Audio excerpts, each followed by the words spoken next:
maybe not great football. There were some games that were just not good games to watch. I'm sorry. They're just not. Doesn't happen every week. Not every week's a winner. NFL schedules aren't always hits. We get that, right? Just ask Amazon and their Thursday night football games. Almost all of them are trash, and we all know it, yet they still get the trash games. And it's like, Jesus, please, God, give them something good, something to watch on Thursdays. However, this Thursday's game, trash because it was completely lopsided in every way, except for the fact it was lopsided in the way you didn't expect. All right. And I'm not going to spend too much time on this game because I think we're going to talk about it, put an official video out later. But the fact the New York Giants beat the Eagles, holy shit, fellas, that's insane. I don't even know how to explain how insane that is, especially after the Giants the week before lost to the New Orleans Saints down in New Orleans. So anything can happen week in, week out. We've already seen this. This NFL season has been absolutely wild. I think nothing's been more wild, Matt, than just how weak the AFC West has looked through 6 weeks. It has looked way weaker than we thought it was going to be. The Kansas City Chiefs, who play later tonight, we'll talk about that Detroit Lions game here towards the end of this video as we preview Sunday Night Football. But they could be 2-4, tied with the Las Vegas Raiders, who handled a pretty bad Tennessee Titans team today.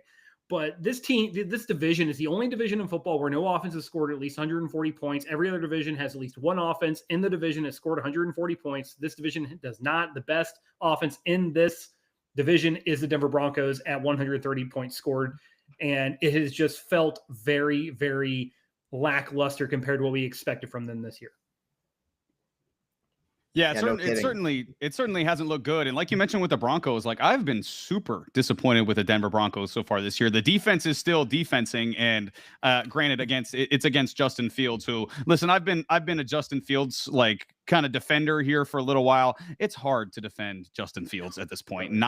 He threw for 45. Technically, he threw for -10 yards, including the lost sack yards that he had today early morning in Britain. You just can't defend him anymore. I mean, I was talking to one of my Jets buddies, and I said, if somehow, like if it was Madden, he could like adjust his attributes, and he could take half of his athletic ability and put it into football IQ, field processing, and accuracy, he would be the best quarterback in football. Because he's the best he might be the best athlete in football outside of Lamar Jackson. And so if he took half of that stuff and put it into stuff that actually matters for a quarterback, he would be a great quarterback. The problem is he has none of that. He's not accurate. He can't process the field, and he's just not he's just not a quarterback. He's somebody that might be a good backup for Lamar Jackson, probably the ideal backup for Lamar Jackson, but I just can't keep sticking up for Justin Fields anymore. But again, 9 sacks even against Justin Fields, and an improved Jets offensive line is impressive for the Broncos. I just haven't been impressed with any team, like you mentioned in the AFC West. I haven't been impressed with the Broncos. Obviously, injuries are hitting the Chargers. They ended up overcoming Sammy's Miami Dolphins over there, which I'm sure he's going to talk about here in a second. But again, not that impressed with them. The Kansas City Chiefs, not that impressed with them after they lost to the Jacksonville Jaguars last week as well. And then you mentioned it. The Raiders look terrible. They just played an even more terrible team than Tennessee Titans today. So yeah, and this is a division we thought this would be up there with the NFC North as maybe the best division in football, and it just hasn't played out that way so far. So yeah, super disappointing division in the AFC West so far. Yeah, it has not looked good, and we're going to go ahead and let Sammy talk about his Dolphins against those Chargers as well, because I mean, the Dolphins have dealt with injuries. The secondary is not good, but they were in this game, and a game that we expected the Chargers to handle easily, and somehow the Dolphins, with the shambling corpse of Darren Waller, pushed them to the brink there at the end of the game. Sammy. Yeah, let me explain something to you guys. We weren't in this game, okay? It was just the last second effort, in the fourth quarter that the Miami Dolphins always do. And then what ends up happening is that we need to stop, right? We need to stop, ladies and gentlemen. What happens? We choke. We always choke, okay? It's just clockwork. Now, let me explain something to everybody. Justin Herbert, I knew he was gonna ball. He always balls, right? Well, not always. He doesn't always ball. Let me retract that statement. He doesn't always ball. For the most part, he is the reason the Chargers are a competitive team. He is. And with that being said, he was the reason why they went down the field and scored that game-winning field goal. However, I will say that even though I'll give credit to Justin Herbert, what frustrates me, ladies and gentlemen, is how Jalen Phillips, for 4 years, it's always been, hey, he's always getting to the quarterback. He's always doing these pressures. And then when he gets to the quarterback, for whatever reason, he can't finish.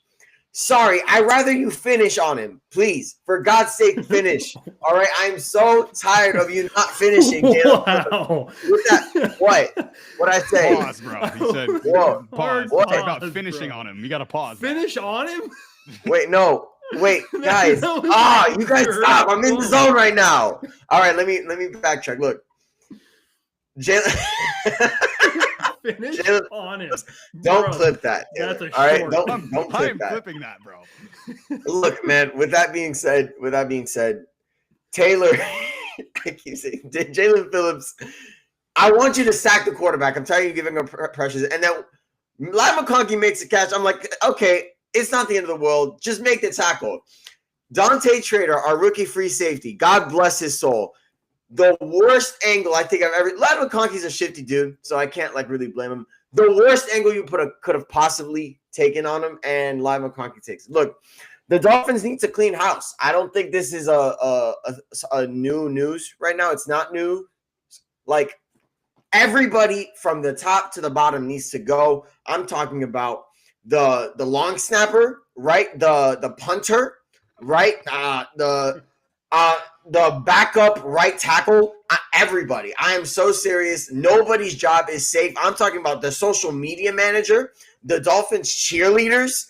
Everybody's job should be on the line. From the top of the organization all the way to the people who actually construct this, help build the stadium. Everybody's job should not be safe, okay? I'm going to make that very clear. Sammy, can I ask you a quick question? No. Well, I'm going to anyway.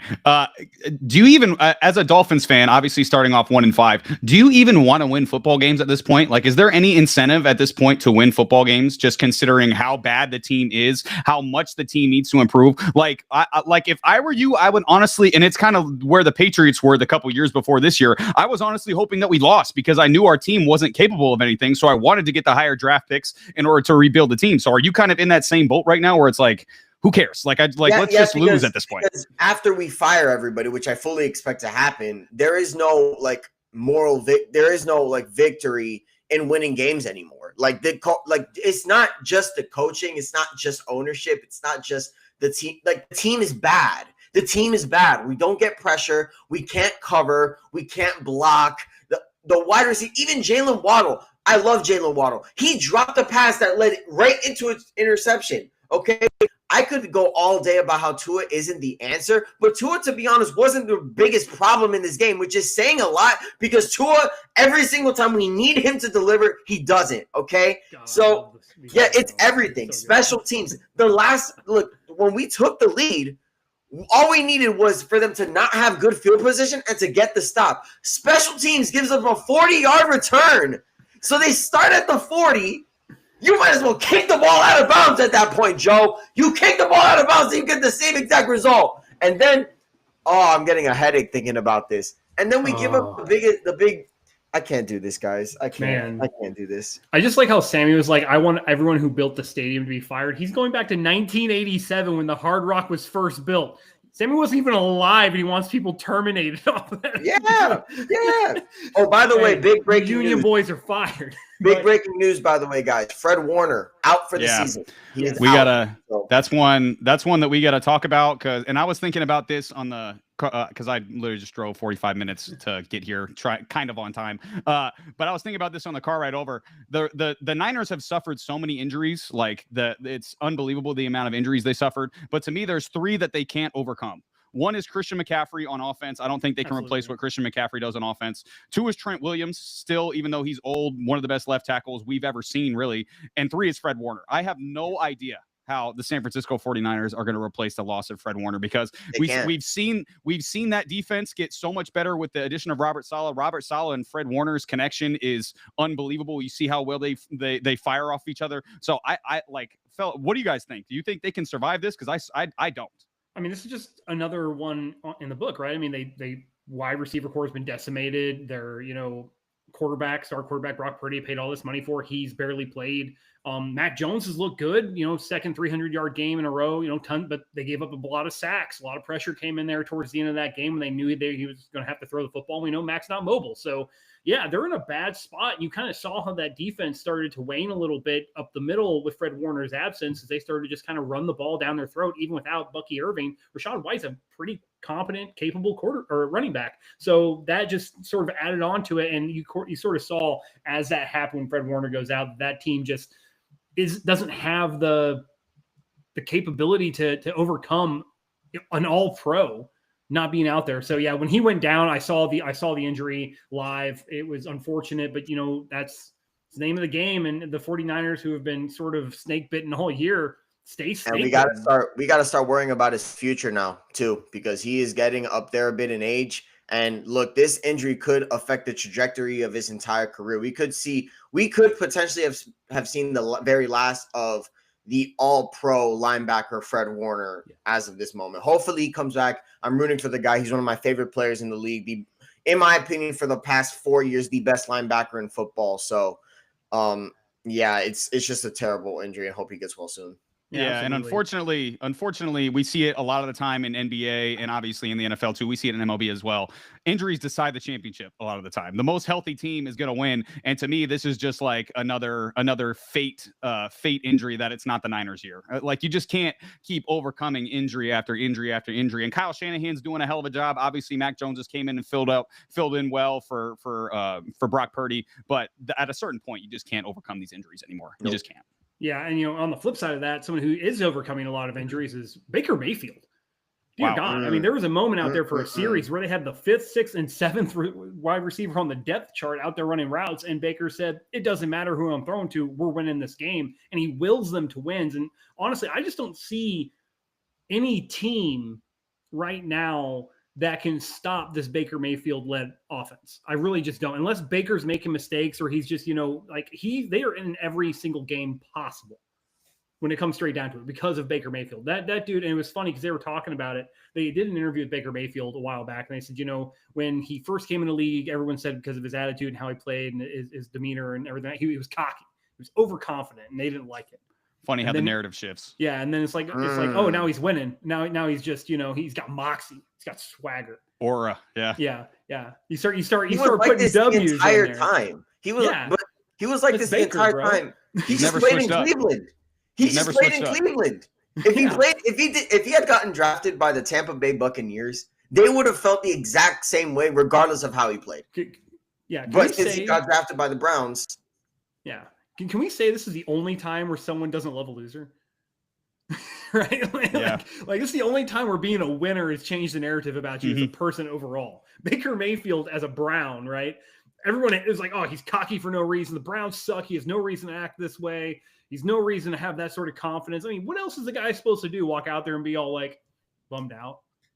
Play for the Browns. This is who Baker is. I mean, this is the guy he was in college. You saw it no matter what, dude. He took everything to heart, plays with his heart on his sleeve. That is who Baker Mayfield is. And that's who he's going to be. So I think that he's going to will the Bucs for a deep playoff run because everyone he's waiting to come back, they're coming back. Yeah. Right. These guys are going to get healthy. You're going to get Ichbuka back. You're going to get Mike Evans back. You're going to get these guys back. Chris Godwin's coming along. And it doesn't even matter because you got Tez Johnson out there running deep routes. It does not matter. Bucky Irving's on the mend. Rachaad White comes in, right? Like, I swear to you, the Buccaneers, whatever curse is following the 49ers, the Buccaneers have the same curse. They just found like the antidote for it, right? The cure. It's Baker. Yeah, it's Baker Mayfield. I mean, you look at his numbers today, 17 of 23, 256, 2 touchdowns, 139 quarterback rating, and his number one receiver was Cameron Johnson, who had 4 catches for 64 yards and a touchdown. I don't know about you guys. I'm a pretty big football fan. I get on here on lives and I think about football a lot. I have no idea who Cameron Johnson is. I had no idea who that was before looking at this box score, and he went for 4 for 64 and a touchdown. So, and we got it. And Baker Mayfield deserves even more credit because how many straight years has he had a new play caller? Like, it was a new play caller every year in Cleveland. He had a new play caller when he went to Carolina. Obviously, when he went to the Rams, he had a new play caller too. And every single year in Tampa Bay, day, he's had a new play caller as well. So, and whoever the play caller is immediately gets a head coaching job because of Baker Mayfield. So there's really nothing that you can say about this guy at this point to bring him down, because he's playing as a top 5 quarterback. And I think he's got to be, with a couple other guys kind of on the periphery, the MVP of the league right now. It's really not close 6 weeks through the season. I know he's my MVP. I don't know about you, but he's my MVP right now. I mean, I don't know any QB as consistent. QB play in general hasn't been as great as it used to be, as it was last year, at least, with like the top dogs being Josh Allen and Lamar Jackson. But I mean, of all the QBs in the league, I don't think anybody's been as consistently great as Baker Mayfield. Makes me want to run through a brick wall, honestly. Yeah, we had a question about if there's any update on Ezriga's hammy. There is none right now. He was doubtful to return. He was on the sideline, helmet on. I think it looked like he wanted to play. I think they're playing it safe with him the way that game was going. I don't expect to hear anything, at least for till tomorrow at best. But yeah, right now there's no update right now. They're probably taking it day to day. But the unfortunate thing is about wide receivers and soft tissue injuries is, if you rush them back too soon, they linger. So I would expect to see that linger for him possibly be a problem moving on into the future. But we're going to talk about someone else who I think we need to talk about right now, because we did mention, Baker Mayfield's got a really good MVP case right now. And although they lost to the Panthers, Dak Prescott has played exceptionally, boys. He's 3 touchdowns, 261 yards, 25 for 34, and a 90.3 QBR. And this is without a running game. I mean, the leading receiver right now, they don't have CeeDee Lamb. George Pickens is balling right now. He had 168 yards.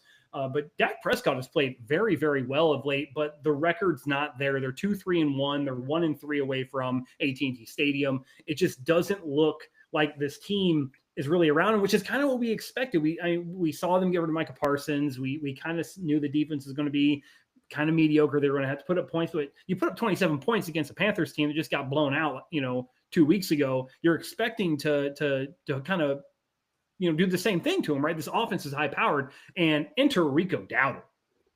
Dear God, revenge game from hell. Never doubt Rico Dowdle. I've given a few quotes from Einstein before, and the one after he said equals MC squared was never doubt Rico Dowdle in a revenge game versus the Dallas Cowboys. Rico Dowdle the last 2 weeks has been the best running back in football, and it's not even close. What is it? 370 rushing yards in the last 2 weeks from Rico Dowdle. Like, who saw that coming? Again, granted, against bad defenses, but again, 370 yards. I don't care. Yeah. Terrible defenses, but it's still the NFL. It's hard to rush for 370 yards in 2 weeks if you're any running back ever. And Rico Dowdle just did that in back-to-back weeks. And by the way, Panthers back at 500. They're 3-3. It hasn't been pretty for Carolina, but they're 3-3. They might end up, fighting for a wild card spot. Who knows? So to be fair, right? Not only did Rico Dowdle go for 183 yards in this game, Rico Dowdle went for 239 total yards in this game. 239 total yards by Rico Dowdle. He single-handedly resurrected one of my fantasy teams. Shout out to Rico Dowdle. Jesus. I mean, oh man. And this has kind of been a story recently, right? I've been seeing a lot of these, backup running backs come in after the lead guy gets hurt, and they kind of just pop off. Rico Dowdle did it here in the Dolphins-Chargers game. Kamani Vidal out of Troy. He was drafted in 2024, late round pick. I really liked him in that draft. I actually think he was one of my sleeper running backs in that back then for a segment that shall not be named. I did a thing about running backs on. Kamani Vidal was one of my sleepers there. You gotta stop shouting them out without shouting them out. Like, you gotta stop doing brother. I gotta at least get my content that I did, bro. I mean, I put in the work on these guys. I at least gotta talk about it, But I mean, Kamani Vidal, Petty Joe. He had a 6.9 rush, 124 yards, and 18 carries. The dude absolutely popped off. Long of 38, 3 receptions, 14 yards, and a touchdown. Kamani Vidal, and this is crazy because you had him on the roster last year. You draft Amarian Hampton. Amarian Hampton goes down with an injury. Kamani Vidal comes in and pops the top off in his first game, right? Like, why do we keep seeing this happen? Why do people continuously go draft more guys? Like, you drafted Amarian Hampton in the first round. Barely used him until Najee Harris was like Achilles ruptured on the field. Then you kind of gave him all the load, and then he got hurt too. Yeah, pause number 2 of this. Pause number 2. We've now just finished on him and gave him the load. Yeah. That has happened twice. Oh God. We're never Matt, getting that's monetized. Sammy's got one. I got one. You're next, buddy. That's what's going to happen here. You're going to say something fucked up like that. But you think you have Connie Vidal, who's just sitting there in the wings, comes out there and has a great game. So I don't know why this keeps happening, why this continues to happen. But even like Rico Dowdle was with the Cowboys. He goes and now he's balling out, and it's like, is there just like, are running backs just schemes specific or something? Like how does this work? I mean, that's why we've seen running back contracts get devalued the last 10 or so years, where it's like, even the Eagles, they paid what Saquon Barkley get 3 years for 3 years, $42 million. Like that's like Saquon, the caliber of player that Saquon Barkley is, if he was playing any other position, like that's $100 million player. But since he's a running back, it's 3 years for $40 million. So we've seen it. Yeah, we've seen it year after year. Like you can get away with, a second or third string running back if the rest of the team is solid and the offensive line can I was about to say a pause-worthy sentence, so I stopped myself. If the offensive line is good and can open up holes for the running back, and the offensive coordinator can scheme up runs as well, then we've seen backup running backs come in and have success. So again, it's why we've seen it devalued so much, because we've seen these second and third stringers come in and have success. And another thing that's important to mention, it's so clear and obvious that running backs have devalued, but there's also elements of Saquon Barkley that make him work that contract. 3 years, $42 million for a running back is actually very impressive, considering that he's a running back. That we can't obviously overshadow that.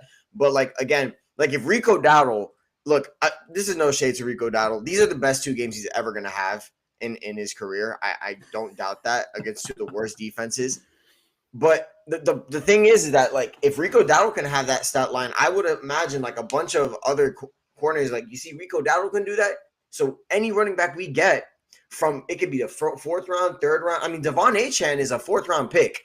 They could get, and this is not to look, Devon Achane is special. Devon Achane is special. Let me make that very, very clear.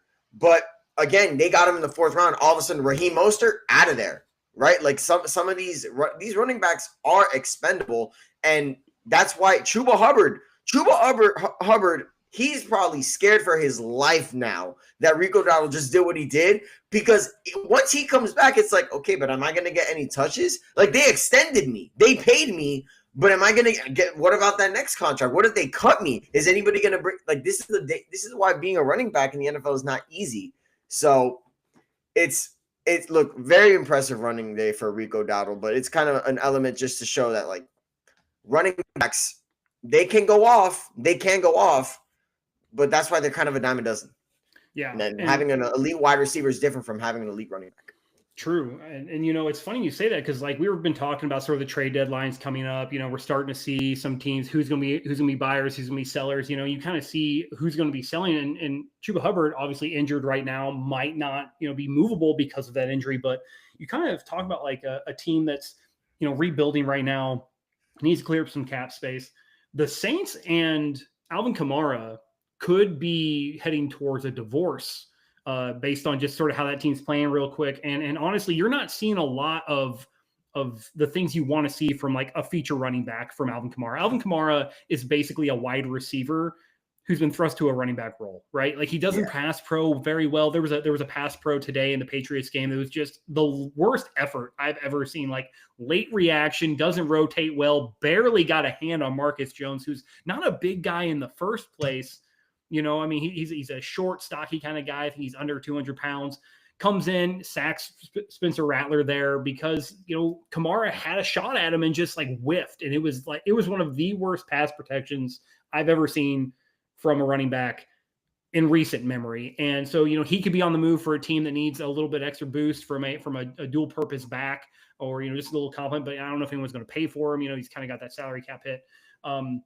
Chuba Hubbard could be on that list right now as well. Another name out there that's been kind of playing well, but, they have their own injuries in the backfield is Ramondre Stevenson, who's been having trouble hanging on to the football. But, to your point, Sammy, the running backs are almost as expendable as kickers are right now in the NFL, where it's kind of if you're not making field goals, or you're messing up kicks, you're on the hot seat immediately, and people just ship you out of town. So it's been rather interesting over the last 20 years to see how, it was Adrian Peterson, Marshawn Lynch, you had these staples how they were treated comparatively to now how the running back position is treated. It is insane.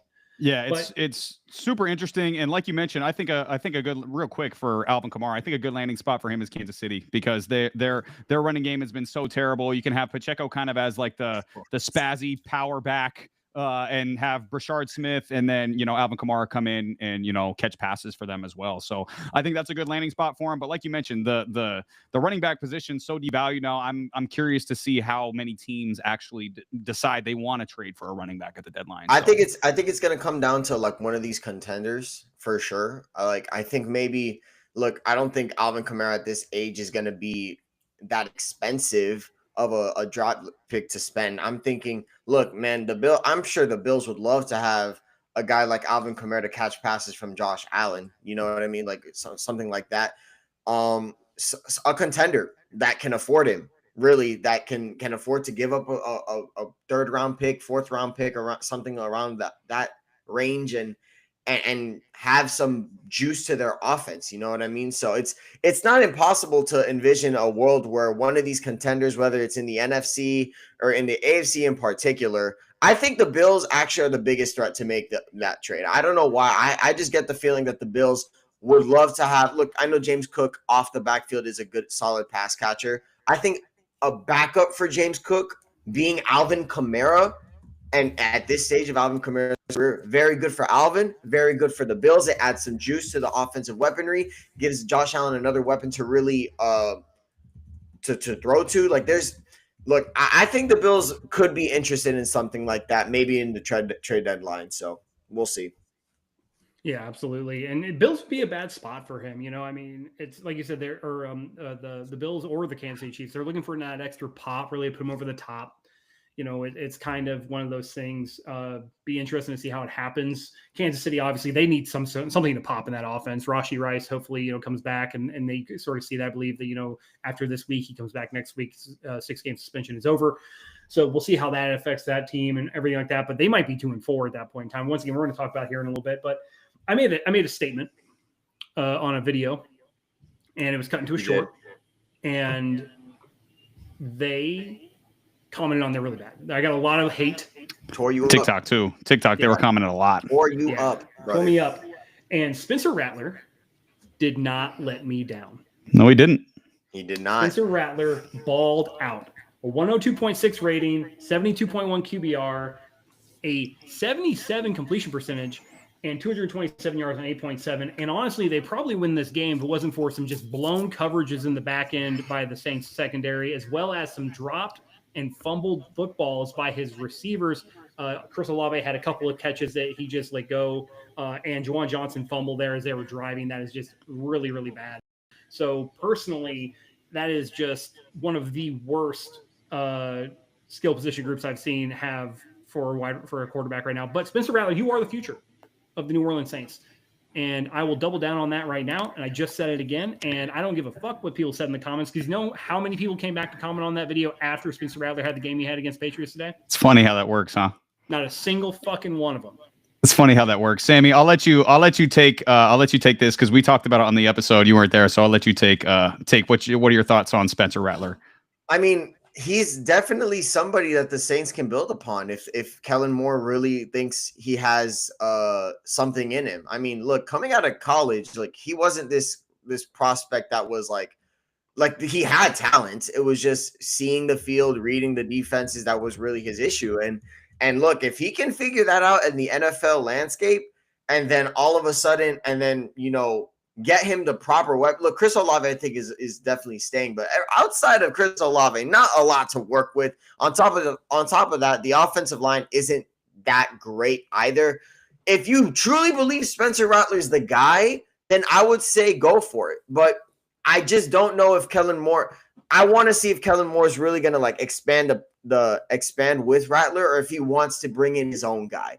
I'm nervous about Kellen Moore too. I think Kellen Moore would rather maybe say, I want that guy to be my QB rather than just have a QB there with him. You know, unlike certain situations where it's like, okay, this is our QB, you have to work with him. It's like they might give Kellen Moore the opportunity. Hey, choose your QB. We'll let Rattler go, and Rattler's career wouldn't be over. I mean, I'm sure he's like solidified himself as maybe at the very least a career backup. Franchise quarterback, I don't know, but I say give it a shot. I mean, next year's QB class isn't looking too great right now. So I'd say if you want to give Rattler another year to duke it out, why not? So Joe, you weren't crazy for that. I think everybody needs to calm down. It's 2025. You really never know who could be a starting QB. Brock Purdy led the Niners to the Super Bowl, and he was the 7th round pick. Okay, none of you thought that would happen. I think people were more mad that I said he has played better this year than just about every other quarterback in his draft class than Drake May. Yeah. That was the main thing people were angry about. But when you look at the numbers, I didn't think actually played better. Commenting on, I thought you were just wrong, so I didn't. They've played. The numbers don't lie, and you're just the eyeball test. You're telling me he's looked worse than Caleb Williams has looked? Absolutely not. You tell me he's looked worse than JJ McCarthy, who's barely played 2 games? No. Bo Nix is not looking good in Denver right now. You tell me he's looked worse? He's played better with less talent, buddy. That's all I'm saying. All right. That's all I'm saying.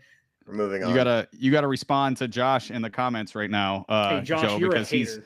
he's a hater. He's a Rattler hater, and that's all there is to it. Yeah, that's sticking with my boy. Josh does have a point on the Tyler Shuck pick, though. He does have a point. Terrible pick. If Rattler is indeed the guy, that's a 2nd round pick you could have used on a skill position or offensive line or something. So that's if that ends up, look, the Saints, if they end up choosing Rattler as the guy, that pick they're gonna be looking at. To your point previously, Sammy, about Kellen Moore wanting to get his guy, if he thought Tyler Shuck was his guy, like the bad guy, like you chose a bad guy, like that's not your guy, so you might want to stick with Spencer Rattler if that's your choice. But I just want to tell the people in the comments, not the people in the live chat comments right now, because I think it's just Josh and Lawrence being idiots, but I want to like the people who are actually in the comments of the video, like, be consistent. Like, some of you guys will be, he's 1-5. You can't possibly play good quarterback for a 1-5 team. And then for someone like Jalen Hurts, you're like, he's not playing well, but he's 4-2. So do quarterback wins matter or do quarterback wins not matter? You have to make a decision. You have to get on one side of the fence or the other. You can't just ride the fence and then choose your narrative depending on which quarterback you like and which quarterback you don't like. So I will say, again, just be consistent, people in the comments. That's all we ask. We have to come in here and hold ourselves accountable and be consistent as well. People in the comments, you need to be consistent too. Why is look, Lawrence, I already said what I needed to say. Follow me on YouTube, by the way. I have a YouTube channel, Dale Sports. Go ahead and follow that. But if you want my tiers, go to that video. This is a completely separate one. I have already look, I have no more tiers. It's not tiers that run through. Is Rattler better than Tua? I don't know. Probably. I would rather Rattler right now than Tua because I actually think that Rattler might have a future. There is no future with Tua Tagovailoa. Okay, is that what you wanted to hear? There you go. I don't know what to tell you, buddy. Can we? Gosh! The Sammy crash outs are so great. We talk. No, bro, I'm done. So great. So also, we have to talk about the fact that the Colts allowed a Arizona Cardinals team that didn't have Kyler Murray, that lost MHJ in the first half, that doesn't have, James Conner, didn't have hardly anybody, right? Like every main staple of that offense is not there. And Jacoby Brissett drops 320 yards on 7.3 average with 2 touchdowns. Zay Jones, Trey McBride ball out, each of them going for 70 plus. And they squeak out a win against an Arizona Cardinals team that really had no business being this close. So was this just like a classic trap game the Colts were able to, escape, or was this just a bad matchup, or what happened? Because I was watching this game and was really, really surprised by how close the Cardinals made this. This game is why I still I know, Joe, you've been on the Colts bandwagon for a little while now. This is why I'm like, the bandwagon is here and I'm like way over here. I'm still not anywhere near the bandwagon. They're no doubt a good team. You can't possibly say the Colts are a bad team at this point. And Daniel Jones is obviously playing much better than anybody anticipated he was playing. But there's a reason why I still don't believe in them. And it's because of they're capable of things like this. Now, they're a good team. So good teams win games like this against teams that they should beat, even though they're not playing their best. They still find a way to win. However, you see some of the flaws in this team. This defense didn't look great. And again, you can kind of attribute some of the defense not playing as well to maybe they thought Kyler Murray was going to be the starter the whole week. They weren't anticipating Jacoby Brissett was going to play. Jacoby comes in kind of last minute and plays. But again, it's Jacoby Brissett. You don't really have to prepare for anything different with Jacoby Brissett besides he's just going to stand in the pocket more. You don't have to account for the scrambling with Jacoby Brissett. So again, I don't see, for me, I don't really see it with the Colts still. I'm still concerned about that defense. I still think Daniel Jones is going to have a return to kind of where he's been the most of his career, which is like not very good at times. So I'm still not a big believer in the Indianapolis Colts. However, there's no denying they're certainly a good football team that can find ways to win even when they're not there at their best. So they I think ultimately Shane Steichen saved his job this year. I think this year was a make or break for Shane Steichen. And if he didn't deliver, and by the way, he was set up to fail. Okay, he made a decision that made it seem like he was set up to fail. Like starting Daniel Jones at the beginning of the season was seen as asinine. Now it's looking like a great, Daniel Jones, at the very least, he looks like a solid bridge QB to get Shane Steichen's next guy. I think that's something that might have saved Shane Steichen's job. But I will say that I'm still not sold on this Colts team as a contender. I'm not. I think the elite of the AFC can handle this Colts team. I've seen nothing so far that has shown me that this Colts team is a serious championship contender. I think they're a very nice regular season darling. I think they're a great story, but there's something about this team. Maybe it's because Daniel Jones is at the helm. Maybe it's because the defense isn't that good. A backup QB just completely shredded them. So it's something about this Colts team. I'm not completely sold on them. But look, man, in that division, which is wide open still, in that division, I'll give anybody a shot. And the Colts certainly do have a shot to make some noise come playoff time either way. So, to be fair, today they did play without some of their defensive starters. Kenny Moore II was out. Tre'Davious Ward went down with a concussion in pregame, which is not the weirdest pregame injury the Indianapolis Colts had, as Anthony Richardson fractured his eye socket today, his orbital bone.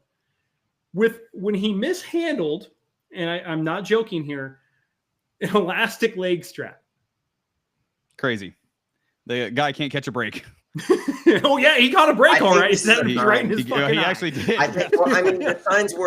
The signs were kind of there. Like he just can't stay healthy, man. At all. And they didn't play with Adonai Mitchell today. They had a couple injuries along the offensive line, a couple injuries along defensive line. Obviously, the secondary ones we've already mentioned. So they were not full force today, but still managed to get a win. But this team, they don't really. If you're looking at it from that perspective, the secondary doesn't have any depth. They are who they have, and if one person goes down, this team is not the same. And although the Cardinals have been in a lot of games this year, no one's going to look at the Cardinals and go, they have a lot of firepower right now, which they just don't. They don't, and the Cardinals are in a bad spot.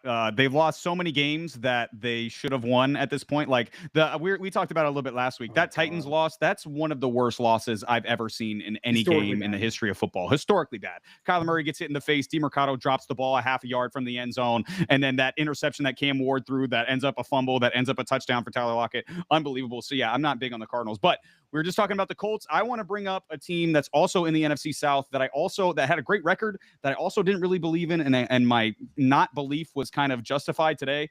The Jacksonville Jaguars, scoring 12 points on a Seahawks defense that was banged up. And you look at the box score again, Trevor Lawrence's numbers look good. Trevor Lawrence did not play well in this game. They rushed for 59 yards on the ground. That's not going to cut it. And we see the Sam Darnold and JSN connection continue to build week by week by week. Obviously, we see them hit that giant deep ball to start off, in the second quarter as well to really get them going. And I've been really impressed with the Seahawks, but the Jacksonville Jaguars, man, the record looks good. I just haven't been impressed. I don't know about you guys. I just haven't been impressed with the Jacksonville Jaguars so far this year. No, don't get me wrong. I thought their defense has spurts. I thought their offense has spurts. I think their defense has played well. I think that they played, they had a few lapses here. JSN just, blew the top off there against, the secondary, but they are too inconsistent, and they've always have been. But boys, we are 5 minutes till Sunday Night Football kickoff, and we have to talk about this Detroit Lions Chiefs game. I am ready for it. I am ready for it. I am ready for it. This is a big. I feel this is this is the Chiefs season right now. They have to. I feel this is a must-win game for the Kansas City Chiefs against the Detroit Lions. I just don't know if they can. I mean, you're talking about being 2-4. You're tied with the Raiders for last in the division. We just talked about how mid that division is right now, though. Nobody's really running away with it. We thought the Chargers would run away with it. They haven't. Look, I don't think there's any shame in losing to the best team. A top 3 team in the NFL right now. Like, I just don't think there's any shame in that. Like, and 2-4 seems impossible. But if the Chargers slip up, which with all the injuries that they've had, it's very possible that they do. If they beat the teams that they've beaten all the time, which is the Raiders and the Broncos, they'll be 4-0 against those teams. And on top of that, look, it's the Kansas City Chiefs we're talking about right now. Okay, so yeah. Patrick Mahomes, the boogeyman, Andy Reid, and Steve Spagnuolo. Look, bro, it's 2-4. I wouldn't be surprised if they won out after that. Like that's the kind of like confidence now that I have in the Chiefs, especially. So I think they can lose this game against a really good Lions team, and they'll be fine, in my opinion.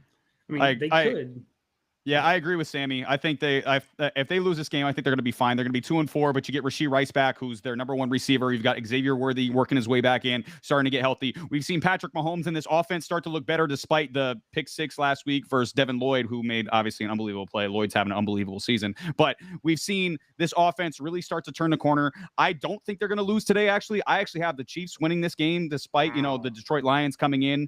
Detroit Lions coming in super hot, winning 4 straight. I just think the Chiefs at home, I don't think they're treating it as a must-win either, but they're treating this as a big game. They know we've got to start winning these football games and start turning our season around a little bit. So I think the Chiefs are going to win this game. I think it's going to be like 27-24, something like that. I think Kansas City and Patrick Mahomes in this offense is going to get it going enough, and the defense is going to make some timely stops. And I do have Kansas City winning at home and getting it back to 500 and kind of turning their season around a little bit. I got something that might change your mind. Starting left tackle Josh Simmons is inactive. Wow. That's a big one. That's a big one for sure. If anybody can overcome it, though, I'm betting on Patrick Mahomes. So Joe, you're an evil man. You thought you could shake Matt with that, bro? Like, as if Patrick Mahomes hasn't been dealing Matt with is a rock, bro. There is no shaking that man.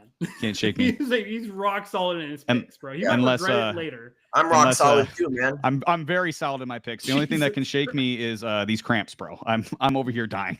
I'm over here dying, bro. I need some freaking liquid IV or something. This is crazy. But to your guys' point, if they win tonight, obviously they can run the table. But their next 5 games, their easiest game is next week against the Raiders. Then they go Commanders, Bills, Broncos, Colts.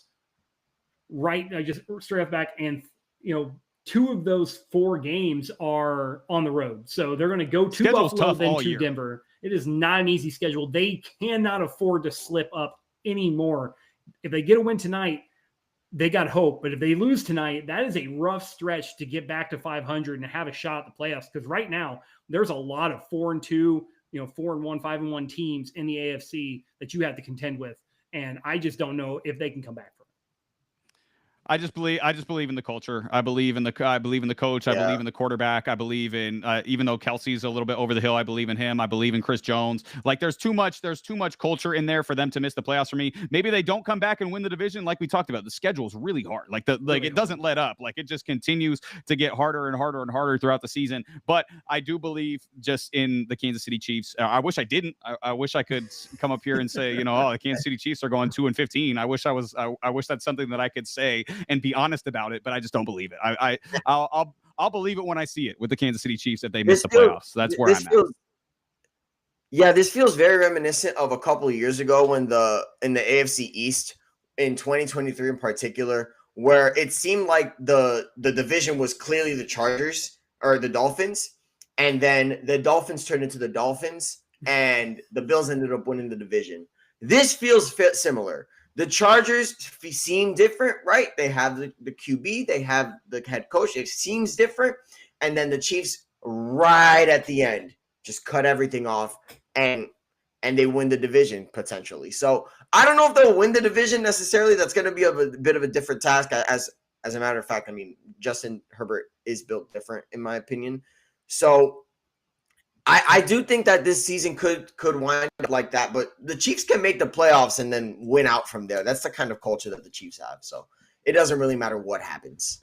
Absolutely. Well, we're going to find out right now as we are just short couple minutes away from kickoff. So we are going to sign off here on Between the Uprights. Thank you for tuning in. We'll be live again next weekend, right after Sunday afternoon football, right before Halfway Sunday competent, football. Lawrence. And we'll be here for Halfway. you guys to preview all of Sunday Night Football and everything else. Liquid IV sponsor me.